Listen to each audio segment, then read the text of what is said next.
Welcome to today's session. This module will focus on essay and assignment writing at the university level. My name is Shakib Ahmed and I will take you through this session. If you have any questions at all, please feel free to email me at the address on the screen. So let's begin.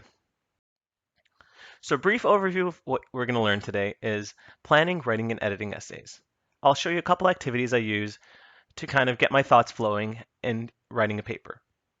We'll learn how to refine our ideas and reflect on our habits so that they become long-term objectives rather than just for one paper at a time.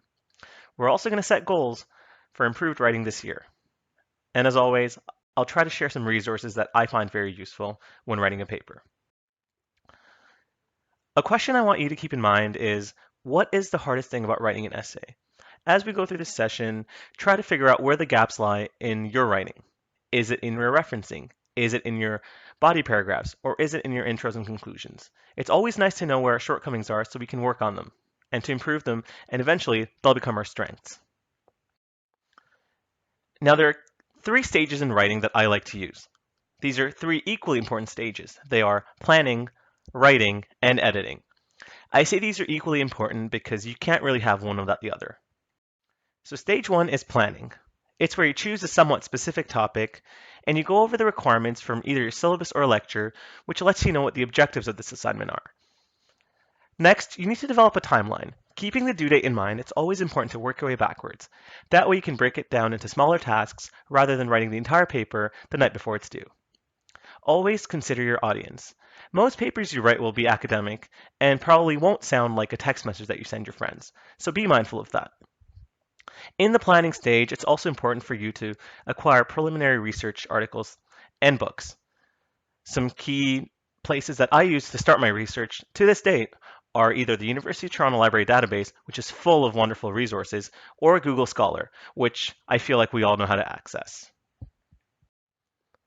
Part of stage one, again, planning, is brainstorming. It's where you develop ideas, narrow down the topic a little bit, and create a working thesis.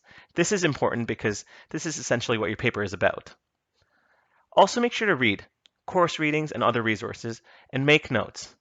A tip I say is note down page numbers when you make notes from resources. It's a lot easier to go back and find quotes if you have the page numbers already, rather than scattering for them later on.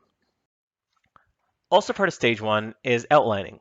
Make sure you take point form notes and try to formulate a working thesis. I call it a working thesis because it won't be set in stone until you have all your resources. Try to come up with sections for your paper.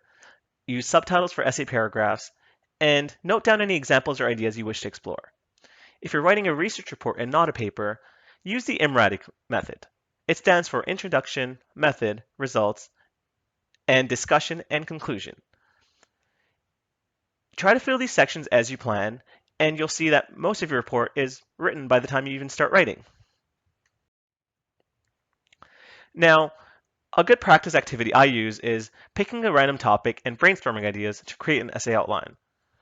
I use this activity during undergrad, after undergrad, and even in grad school to keep my brain focused and to always come up with fresh ideas for my papers.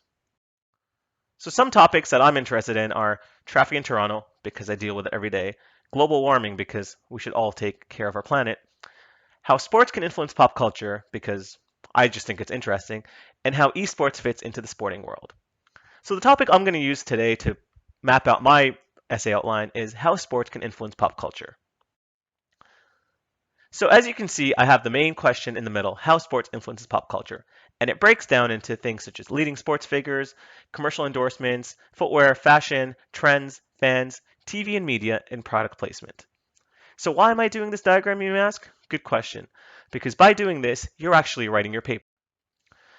As you can see from the mind map, I actually came out with my working thesis as well as my subtopics. So then my working thesis from that is sports can have an impact on pop culture due to leading sports figures influencing fans through social media, fashion trends, and endorsements. Based on that, my three subtopics then can be social media, fashion trends, and endorsements. See how it's all coming together now? So let's get to the writing stage. Start by writing a rough introduction. It's not meant to be perfect. It's meant to write out the easiest parts to boost your confidence. Don't stop. The goal here is to keep your train of thought going and to let the ideas flow. And don't check references in the source just yet. No inner critic, Just keep writing. As you're writing, it's important to know your essay structure. It will not always be a 5-paragraph essay. Always ask your TA or professor what the structure for your paper will be. Remember, content will often determine structure.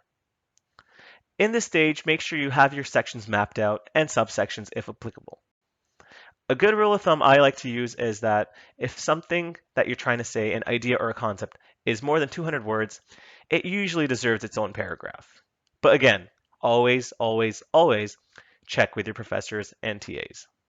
When writing a paragraph, I use a 3-tiered process: signpost, evidence, and analysis. A signpost is what it sounds like. Just like a street sign, it's about having a quick note about what it will be about, and for you to provide some broad context. Evidence is about backing up your arguments.